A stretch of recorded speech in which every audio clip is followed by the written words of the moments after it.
Welcome to Your Anxiety Solution. Today, we're going to explore the 10 broad categories of the most common thinking errors that cause anxiety. I truly believe that this is an essential conversation to have because the way we think about things can significantly impact our mental health and well-being. It's not just about positive thinking versus negative thinking. It's about recognizing and challenging those patterns of thinking that can cause anxiety, stress, and even depression.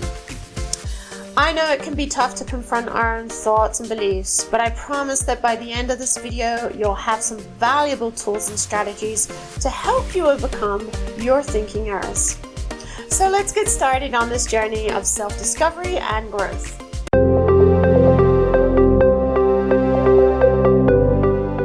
Labeling means attaching a negative label to ourselves or others. For example, I'm a failure, or they're a terrible person. Emotional reasoning means believing our feelings are facts. For example, I feel embarrassed, so I must be an idiot. Overgeneralizing means making absolute statements that are not entirely accurate. For example, you never do what I ask, which can be an invalidating statement for someone and cause additional damage. Disqualifying the positive means ignoring our wins and only focusing on our failures. Catastrophizing means imagining the worst case scenario by either maximizing or minimizing the situation. So for example, maximizing a situation could be, if I'm late for work, I'll get fired and never find a job again. While minimizing could be, I won't bother trying to make new friends. It's not worth the effort anyways. Mental filter means only letting certain things through. In opposition to mindfulness, where you're aware of all feelings coming through. This is a very subjective way of viewing the world than through the lens of objectivity. Personalization means taking responsibility for things that are not entirely our fault. For example, taking the blame for a project that failed, even though it was a team effort. Jumping to conclusions means assuming we know what others are thinking or what will happen in the future. This can include mind reading, where we assume we know what someone is thinking without any evidence. The truth is that we don't even know what people are thinking, and even if we ask others, we never truly know if what we're being told is the truth or not.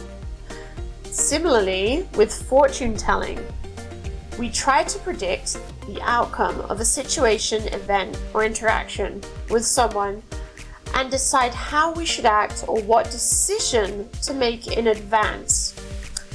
So for example, if we like someone romantically and we want to ask them out, but instead we begin to imagine how the other person may respond or reject us, that would be fortune telling.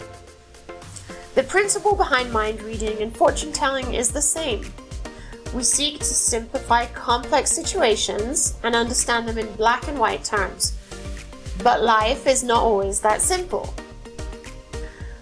We seek certainty to avoid feeling uncomfortable emotionally, which is in opposition to mindfulness.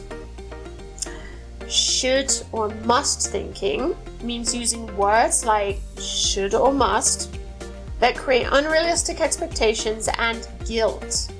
So for example, I should go to the gym because I haven't gone, so I've already failed. Instead, we phrase it as, if I go to the gym tonight, it would be good for me. By phrasing it this way, we're not telling ourselves a mistruth that we have failed. Alright?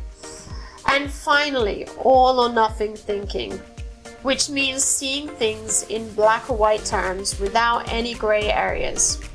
So for example, if I don't get an A on this test, I'm a complete failure. And there you have it. Thank you for watching. By becoming more aware of the thinking errors in our mind, we can become better at recognizing and challenging them, Remember, it's okay to make mistakes and have negative thoughts, and seeking help from a therapist can provide you with additional tools and strategies. So be patient with yourself, and obviously don't hesitate to reach out for support. See you in the next video.